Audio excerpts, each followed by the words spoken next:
Don't find the customer for your products, find products for your customer. कहा जाता है कि कभी भी अपने प्रोडक्ट के लिए कस्टमर मत खोजो, बल्कि अपने कस्टमर के लिए प्रोडक्ट खोजो। और ऐसा ही कुछ होता है ड्रॉप शिपिंग के बिजनेस में। नमस्कार दोस्तों, मैं अजीत कुमार स्वागत करता हूं इस पावरफुल वीडियो में। और आज बात करेंगे ड्रॉप शिपिंग के बिजनेस मॉडल के बारे में। ड्रॉप शिपिंग ऐसा बिजनेस मॉडल होता है जहां पर हम कस्टमर के लिए प्रोडक्ट्स लाते हैं। हमारा दुकान तो खुलता है, लेकिन वो दुकान ऑनलाइन होता है, वहां पर हमारा कोई भी प्रकार से प्रोडक्ट नहीं होता है। हम वहां पर प्रोडक्ट नहीं आते हैं, प्रोडक्ट्स कहीं से और आते हैं, बताऊंगा कहां से आता है, लेकिन वो कस्टमर के डिमांड के अनुसार आता है। कस्टमर जो प्रोडक्ट चाहता है हम वो लाके उसको देते हैं, और इस बिजनेस मॉडल को कहते हैं ड्रॉप शिपिंग का बिजनेस मॉडल। अब बताते हैं कि इनका बेनिफिट क्या होता है। बेनिफिट रहेगा तो आप ड्रॉप शिपिंग का बिजनेस में इंटरेस्ट भी लोगे। सबसे पहला बेनिफिट कि अगर आप ड्रॉप शिपिंग के बिजनेस को स्टार्ट करते हो तो इसमें आपको इन्वेस्टमेंट जो लगेगी वो बहुत कम, लेस इन्वेस्टमेंट लगती है।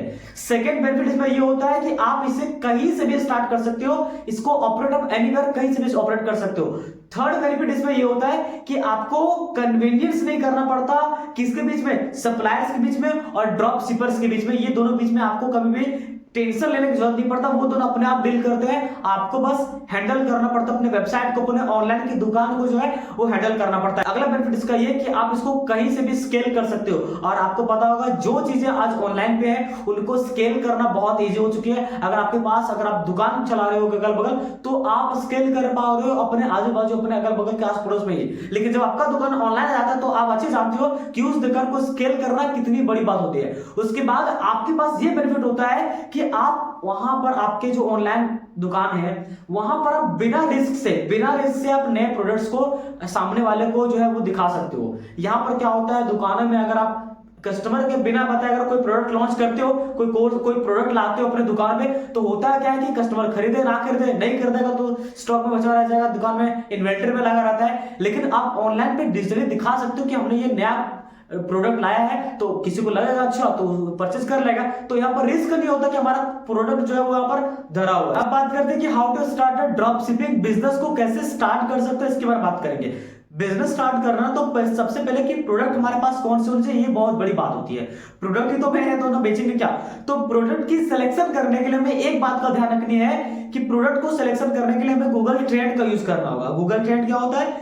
गूगल ट्रेंड एक ऐसा प्लेटफॉर्म होता है जहां पर हम कोई भी कीवर्ड्स को सर्च करने पर ये पता चलता है कि अभी के समय में कौन से जो प्रोडक्ट है वो ट्रेंड में चल रहे हैं, कौन से प्रोडक्ट को लोग ज्यादा परचेज कर रहे हैं। आपको पता होगा, अगर आप सोशल मीडिया को यूज करते हैं, चलाते होंगे, तो आप जिन तरह की चीजों को ज्यादा चलाते होंगे, जिन प्रकार की चीजों को ज्यादा पसंद करते होंगे, उसी प्रकार से चीज आपके सामने स्क्रीन पे आते रहता है। लोग टेस्ट करते हैं। हम लोग क्या करेंगे, जब हम लोग बिजनेस स्टार्ट करेंगे तो हम लोग प्रोडक्ट को टेस्ट करेंगे। प्रोडक्ट को टेस्ट करने का मतलब क्या है, उसकी एड रन करवाएंगे, और एड रन में हम पर्सनल जेंडर को, एज को लेके और सभी एज ग्रुप के लोगों को सिलेक्ट करने का ऑप्शन आता है कि हम किस प्रकार के लोगों तक अपनी प्रोडक्ट को पहुंचाना चाहते हैं। ये सिलेक्ट वाला ज्यादा पार्ट होता है, इसलिए हम ऐसी चीजों को, ऐसे प्रोडक्ट को लॉन्च करेंगे, प्रोडक्ट को रखेंगे जिसके माध्यम से जिसका ट्रेंड ज्यादा होगा। सेकंड थिंग आपको ध्यान रखना होगा कि कंपटीशन की एनालिसिस करनी होगी, और दूसरी बात मार्केटिंग की एनालिसिस करनी होगी।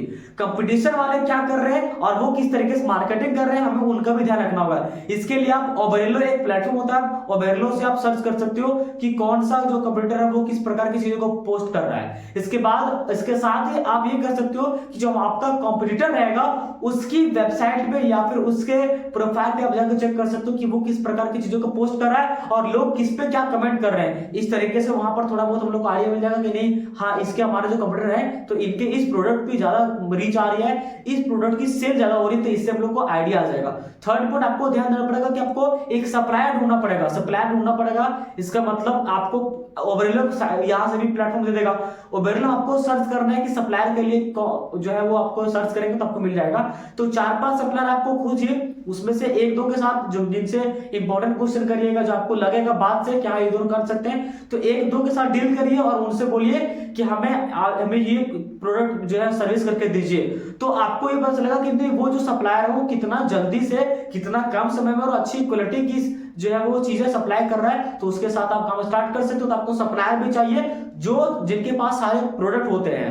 ड्रॉप शिपिंग के बिजनेस में यही तो बेनिफिट होता है कि हमें अपना प्रोडक्ट रखना नहीं है, हमें दुकान भरना नहीं है, हमें किसी तरह का इंफ्रास्ट्रक्चर चाहिए नहीं, हमें किसी तरह से आदमी को मैनेज करना नहीं, हमें एम्प्लॉय रखना नहीं है, सारा का सारा काम सप्लायर करता है। हम बस बैठ करके लैपटॉप कंप्यूटर पे अपनी वेबसाइट पे ट्रैफिक लाएंगे और सेल को बढ़ाएंगे और खूब सारा पैसा जनरेट करेंगे। बस ये काम होता है कि हम बैठे रहेंगे, वो आदमी है वो काम करेगा, वो सप्लायर है, वो कस्टमर है वो इसका प्रोडक्ट को खरीदेगा, हम बैठे रहेंगे, कस्टमर आएगा हमारे प्लेटफॉर्म पे और सेलेक्ट करेगा कि हमको ये चीज चाहिए और हम उनको बोलेंगे कि आपका ये कोर्स आपका ये प्रोडक्ट जो है वो सेल हो रहा है, फिर वो जाके वहां पर सप्लाई करेगा। अपन कुछ नहीं कर रहा, अपन बैठे हुए आराम से कमा रहे हैं। तो सप्लायर ढूंढने से फायदा होगा, सप्लायर जब अच्छा मिलेगा तो वो जल्दी से फास्टिंग और सर्विस में गुड सर्विस देगा कस्टमर को, तो कस्टमर को खुश रहेगा और आपके प्लेटफॉर्म पर बार बार आते रहेगा। ऐसा होता है ड्रॉप शिपिंग का बिजनेस। इसके साथ आपको अब बात करते हैं कि इसमें लीगल डॉक्यूमेंट्स कौन कौन से होते हैं। अगर आपको बिजनेस स्टार्ट करना है तो डॉक्यूमेंट्स क्या क्या लगेगा। देखिए दो प्रकार से ऐसे होते हैं ये ड्रॉप शिपिंग का बिजनेस। एक होता है इंटरनेशनल ड्रॉप शिपिंग बिजनेस, जहां पर आप चाइना से लेकर यूएस तक अलग अलग कंट्री वाइज जो है वो चीजों को एक्सपोर्ट करते हो, इंपोर्ट करते हो, मंगवाते हो, भेजते हो।